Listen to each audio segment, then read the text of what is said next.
Bapak, Ibu, Saudara-saudari, umat beriman yang terkasih dalam Kristus, selamat hari Minggu. Selamat hari Minggu, Pastor. Salam. Shalom. Baik, terima kasih. Dalam gereja Katolik, itu dikenal dua bentuk atau dua jenis panggilan. Panggilan atau bentuk panggilan yang pertama, itu panggilan umum. Dari semua orang beriman, orang yang telah dibaptis, itu mempunyai tugas yang sama, dipanggil untuk mewartakan Injil, dipanggil sebagai gembala juga, dipanggil untuk mewartakan apa yang telah Tuhan ajarkan. Selain itu, Bapak, Ibu, Saudara-saudari, ada juga bentuk panggilan yang kedua. Itulah yang disebut dengan panggilan khusus atau panggilan jabatan, diakon, imam, uskup. Jadi mereka menerima rahmat panggilan itu karena sakramen tabisan yang mereka terima, itu tabisan diakon, tabisan imam, dan juga tabisan uskup. Jadi kalau paus itu tidak ditabiskan, tidak. Paus itu uskup, tapi pimpinan para uskup sedunia. Bapak, Ibu, Saudara-saudari, umat beriman yang terkasih dalam Kristus. Jadi tugas panggilan sebagai pengikut Kristus, orang beriman Kristiani itu sama. Baik itu diakon, imam, uskup, kita umat beriman, semua orang yang sudah dibaptis, kita dipanggil menjadi pengikut Kristus, mewartakan Injil Kristus melalui kata, sikap, dan tindakan kita.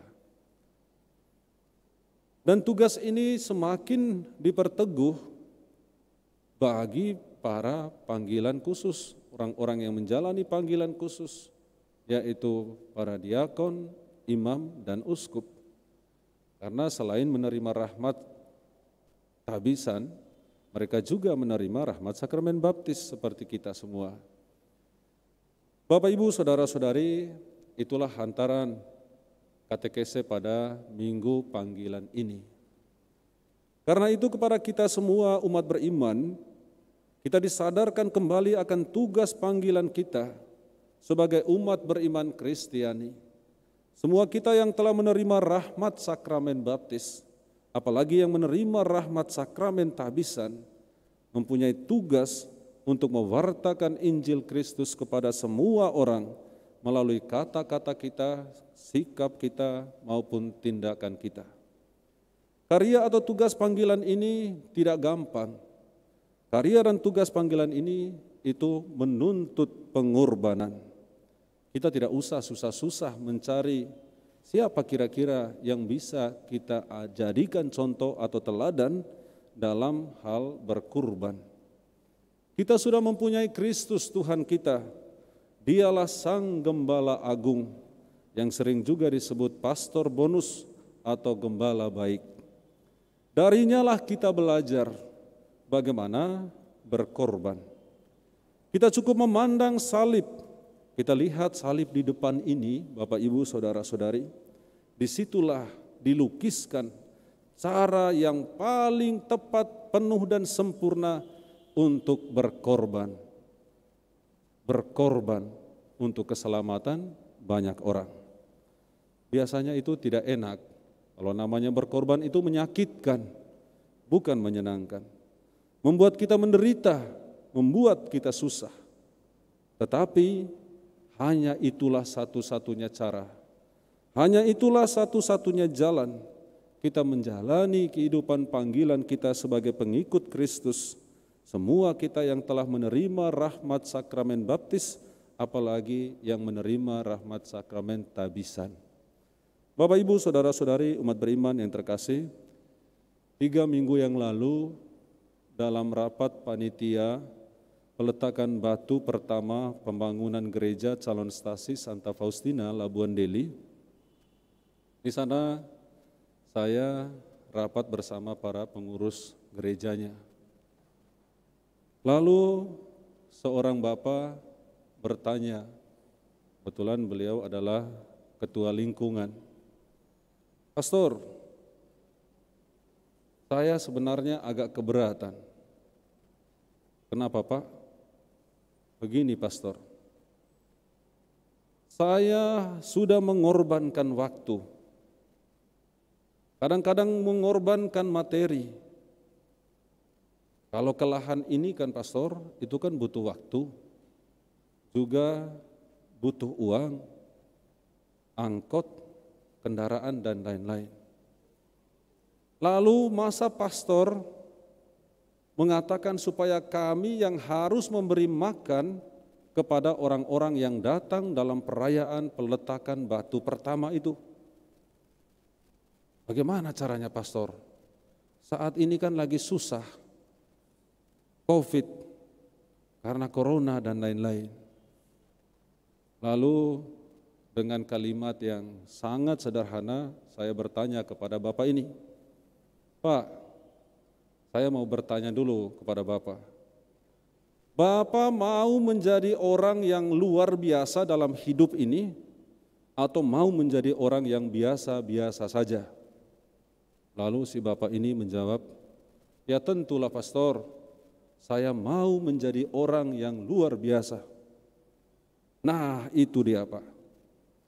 Kalau Bapak mau menjadi orang yang luar biasa, justru di saat-saat Bapak susahlah, justru di saat-saat seperti inilah, ketika pandemik ini mewabah dan membuat kita susah, di situ kita semakin berbagi, memberi. Demikian. Kalau Bapak lagi senang, kalau Bapak lagi banyak duit, kalau Bapak lagi tidak susah, lalu Bapak berbagi, itu sama dengan orang-orang lain pun seperti itu. Jadi Bapak tidak akan dilirik orang. Justru ketika saat-saat Bapak susah, Bapak menderita, pendapatan Bapak berkurang karena pandemi ini, di situ Bapak berbagi, nah itu baru luar biasa. Bapak, Ibu, Saudara-saudari umat beriman yang terkasih dalam Kristus. Mengikuti Kristus adalah sebuah tindakan yang luar biasa bagi kita orang beriman, orang Kristen pengikut Kristus. Mengapa kita mau mengikut Kristus? 4 minggu yang lalu dalam khotbah di mimbar ini pun saya katakan, kita memilih Kristus karena kita melihat Kristus itu adalah tokoh figur yang luar biasa. Kalau Kristus itu biasa-biasa saja seperti manusia pada umumnya, jangan ikut Kristus, rugi kita. Lalu kepada kita Bapak Ibu Saudara-saudari umat beriman, orang Kristen, kita ini berapalah di Indonesia? Kita hanya sedikit saja. Kalau tindakan sikap kita sama dengan orang kebanyakan, kita tidak akan diperhitungkan, kita tidak akan dilirik orang. Karena itu kita harus menjadi orang-orang yang tidak seperti orang pada umumnya. Caranya mengikut Kristus, berkorban. Dan itu memang tidak enak, tidak menyenangkan. Tapi kita akan dilihat, dipandang, dan dilirik. Lalu akhirnya akan banyak orang yang mengikuti kita. Tanpa kita banyak ngomong, banyak cakap, kita berbuat, bersikap, bertindak saja. Orang melihat, wah inilah yang benar. Harus seperti inilah. Agama yang inilah yang harus diikuti. Ajaran inilah yang harus diikuti.